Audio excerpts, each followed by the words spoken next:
நமாமி ராமானுஜ பாத பங்கஜம் வதாமி ராமானுஜ நாம நிர்மலம் ஸ்மராமி ராமானுஜ திவ்ய விக்கிரகம் கரோமி ராமானுஜ தாசதாசதா.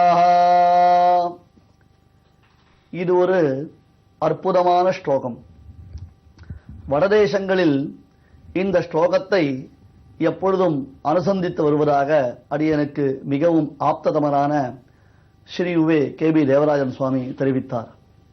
நமாமி ராமானுஜ பாத பங்கஜம் என்பதாலே ராமானுஜருடைய திருவடி தாமரைகள் பூமன்னுமாறு பொருந்திய மார்பன் புகழ்மலிந்த வாமன்னுமாறன் அடிபணிந்துய்ந்தவன் திருவரங்கத்தமுதனால் அருளி செய்தபடியாக விசேஷமாக அந்த நம்மாழ்வாருடைய திருவடியின் நிலைகளாக தோற்றக்கூடியதான சுவாமி ராமானுஜர் அவருடைய திருவடிகளை, அந்த தளிர் புரையும் திருவடிகளை நாம் எப்பொழுதும் ஸ்தோத்திரம் செய்து கொண்டே இருக்கிறோம், வணங்கிக் கொண்டே இருக்கிறோம். ராமானுஜருடைய திவ்ய மங்கள விக்கிரகத்தை பற்பமெனத்திகள் பைங்கழல் உந்தன் பல்லவமே விரலும் என்னும்படியான அந்த ராமானுஜருடைய அற்புதமான திவ்ய மங்கள விக்கிரகத்தை நாம் எப்பொழுதும் சேவித்துக் கொண்டே இருக்கிறோம். அது தவிர சுவாமி ராமானுஜருடைய அடியார்கள் தாசதாசதா என்னும்படியாக எதை விரும்புகிறேன் என்று கேட்டால், நான் ராமானுஜருடைய அடியார்களுக்கு அடியவராக இருப்பதைத்தான் விரும்புகிறேன். எப்பேற்பட்ட உயர்ந்த பாவம் இது! சொல்லும் பொழுதே உள்ளம் உருகுகிறதே. ராமானுஜ தாசோஸ்மி என்று சொல்வதை காட்டிலும் ராமானுஜ தாசதாசோஸ்மி, ராமானுஜருடைய தாசர்களுக்கு நான் தாசன், அடியாருக்கு என்னை ஆட்படுத்தும் விமலன் என்று ஆழ்வார் அருளி செய்தபடியாக அந்த ராமானுஜருடைய சிஷ்யர்கள், ராமானுஜருடைய பக்தர்கள் எவர்கள் இருக்கிறார்களோ அவர்களுக்கு நான் அடியனாக திகழ்கிறேன், அந்த அவர்களுக்கு நான் அடியனாக இருக்கிறேன் என்று அந்த ஒரு நிலை, அந்த பாவமானது காண்பிக்கப்பட்டது. இது ஒரு விஷயம், இது ஒரு வைபவ விஷயம் அல்லவா? அத்தகைய ராமானுஜருடைய வைபவத்தில் நாம் சுவாமி ராமானுஜர் அருளி செய்த உயர்ந்ததான பிரம்மசூத்திர வியாக்கியானத்தின் பெருமைகளை எல்லாம் தற்பொழுது அனுபவித்துக் கொண்டு வருகிறோம். சாரதா பீட்டத்தில் சாரதா தேவியினுடைய திருமுன்பு சுவாமி ராமானுஜருடைய உயர்ந்ததான அந்த பிரம்மசூத்திர வியாக்கியானங்கள், ஷாரீரக மீமாம்சா பாஷ்யம் என்பதாக அதற்கு பெயர். கீழே சொன்ன சில உபன்யாசங்களை மறுபடியும் ஒரு முறை நினைவுறுத்தி பாருங்கள். மீமாம்சா சாஸ்திரம் என்பது இரண்டு வகையாக பிரிக்கப்படுகிறது. அது கர்மகாண்டத்தையும் காண்பிக்கும், ஞானபாகத்தையும் காண்பிக்கும். தற்பொழுது ராமானுஜர் ஞானகாண்டத்தை விளக்கக்கூடிய, ஜகத்தும் இந்த ஜீவனுக்கும் இருக்கக்கூடிய, ஜகத்துக்கும் பரமாத்மாவுக்கும் இருக்கக்கூடிய, உலகத்திற்கும் இந்த பரமாத்மாவுக்கும் இருக்கக்கூடிய, அதாவது உலகம் என்றால் ஜீவர்களாகிய நாம், அது தவிர அச்சேதனம், சேதனம் அச்சேதனம் எனப்படக்கூடிய இவை இரண்டிற்கும் பரமாத்மாவிற்கும் இருக்கக்கூடிய சம்பந்தம், ஷரீர ஷரீரிபாவ சம்பந்தம், ஜகத் சர்வம் ஷரீரம் தே என்னும்படியாக அந்த ஷரீர ஷரீரிபாவ சம்பந்தத்தை விளக்கி ஷாரீரக மீமாம்சா பாஷ்யம் என்னும் ஒரு அற்புதமானது ஒரு கிரந்தத்தை சுவாமி ராமானுஜர் இயற்றியுள்ளார். இந்த பெயரையெல்லாம் உச்சரிப்பது கடினம். அப்படியே உச்சரித்தாலும் அதனை மனதில் இந்த பெயரை நினைவுறுத்திக் கொள்வது மிக மிக கடினம். அதற்காகத்தான் நமக்கு சரஸ்வதி தேவி, சாரதா தேவி பரிபூர்ணமானது அனுகிரகத்தை செய்திருக்கிறார். சாரதா பீட்டத்தில் சுவாமி தான் எழுதிய, அதாவது போதாயனருடைய விருத்தி கிரந்தம், அந்த விருத்தி கிரந்தத்தை அடியொற்றி தான் அருளி செய்திருக்கக்கூடிய உயர்ந்ததான இந்த பாஷ்யத்தை காண்பிக்க அப்படியே சாரதாதேவி தலை அசைத்து அசைத்து அசைத்து அதனை கொண்டாடினாள் என்பதை பார்த்தோம் அல்லவா? எப்படி உபன்யாசம் சொல்லும் பொழுது ஹா சபாஷ் பேஷ் என்பதாக ரசிக்க வேண்டும். ரசனையே இல்லாமல் அப்படியே இருந்தால் எப்படி இருக்கும்? ஒரு கவி சரஸ்வதி தேவியை குறித்து 500 வருடங்கள் தவம் ஏற்றினானாம். பெரியோர்கள் வேடிக்கை சொல்வது உண்டு. ஒரு கவி சரஸ்வதி தேவியை குறித்து 500 வருடங்கள் தவம் ஏற்றினான். சரஸ்வதி தேவி அவனுக்கு நேரடியாக காட்சி கொடுத்தாள். பக்தா என்ன வரம் வேண்டும் என்று கேட்க, அதற்கு அந்த கவிஞன் சொன்னான், அரசிகேஷு கவித்வ நிவேதனம் சிரசி மாலிக மாலிக மாலிக. அம்மா வாக்தேவியான சரஸ்வதியே, உன்னுடைய அனுகிரக விசேஷத்தினாலே எனக்கு எதுவும் குறையில்லை. தாரித்ரியம் இருந்தால் கூட அது குறித்து நான் வருந்தப்படுவது இல்லை. ஏனென்றால் ஏதோ உதர நிமித்தம் பகுகிருத வேஷத்தில் நாம் எப்படியோ சம்பாதித்துக் கொள்ளலாம். ஆனால் உன் அனுகிரகத்தினாலோ நானும் ஒரு சிறந்த கவிஞனாக திகழ்கிறேன். பல நவரசங்கள் மீறக்கூடிய உயர்ந்த கவிதைகளை இயற்றும் வல்லமை பெற்றிருக்கிறேன்.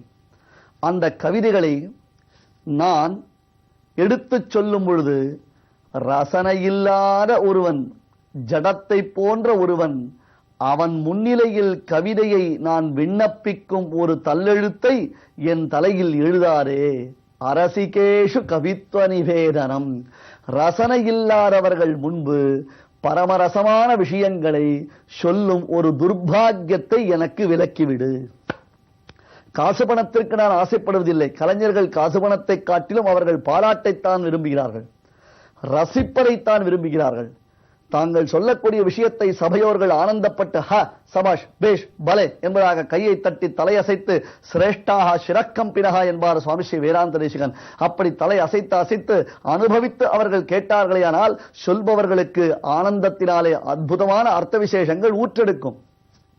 எதை சொன்னாலும் பாவமே இல்லாமல், ஆங்கிலத்தில் ரியாக்ஷன் என்கிறோம் அல்லவா, அப்படி இல்லாமல் இப்படியே உட்கார்ந்து கொண்டு ஒருவர் பார்த்திருந்தாரேனால் என்ன, நாம் சொல்வதை அவர் புரிந்து கொண்டிருக்கிறாரா, நாம் மேலே சொல்லலாமா, அல்லது இப்பொழுது சொல்லும் பாணியை சற்றே மாற்றிக்கொள்ள வேண்டுமா என்றெல்லாம் சொல்பவர் உள்ளுக்குள்ளே 1000 எண்ண அலைகள் உண்டாகும் அல்லவா.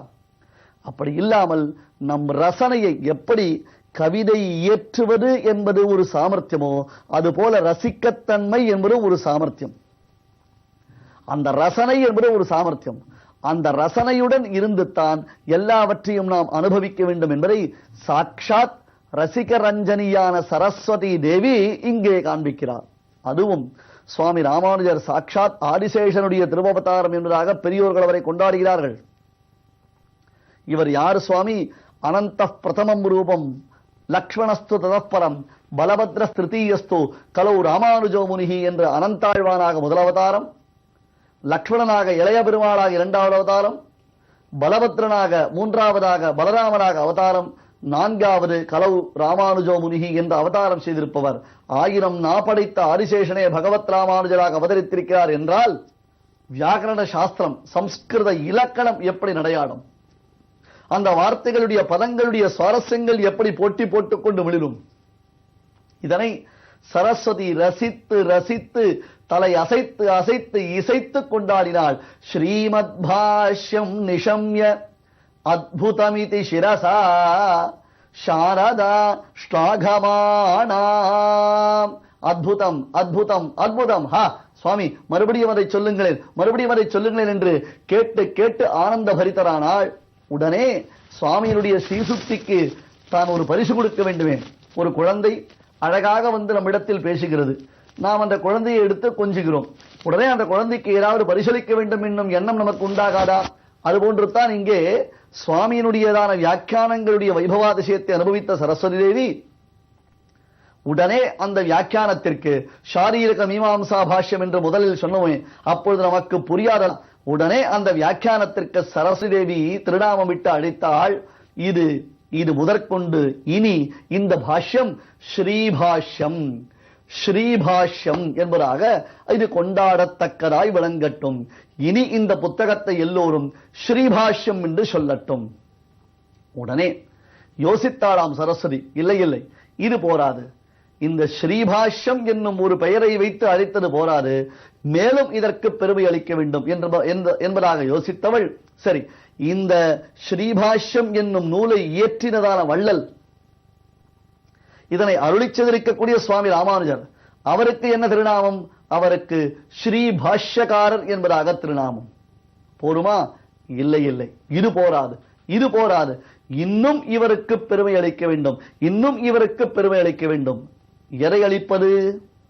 உன் நன்னை பாடிப்பறை கொண்டு யான் பெறும் சன்மானம் நாடு புகழும் பரிசினால் நன்றாக.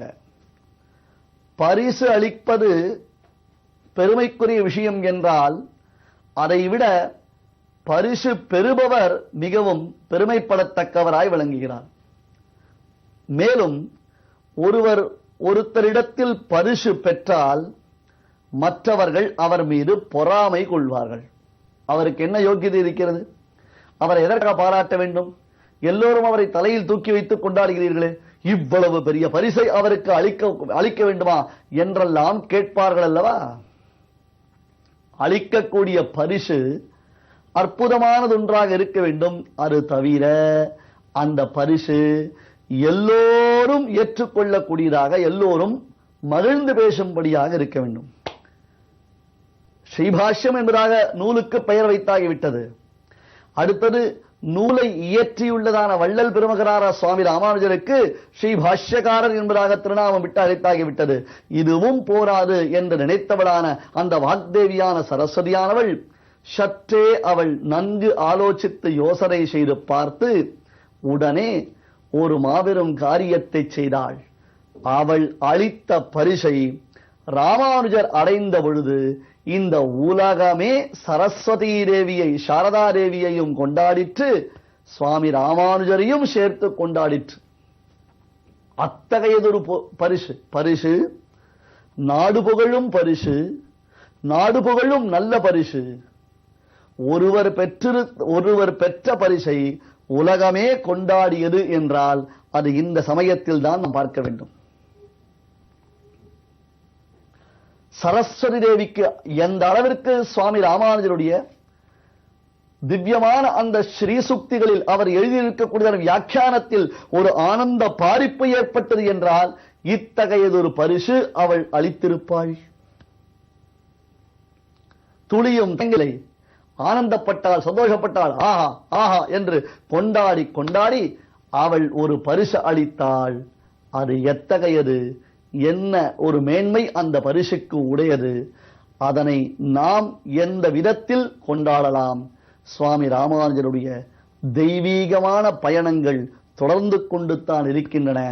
சாரதா தேவி அளித்த அந்த பரிசின் மேன்மையை நாமும் தொடர்ந்து கொண்டலாம். காத்திருங்கள். ராமானுஜ வைபவத்தில் கல்வி கடவுள் செய்த ஓர் மாபெரும் அனுகிரகம் இன்றும் நமக்கு தொடர்ந்து கிடைக்கப் போகின்றது.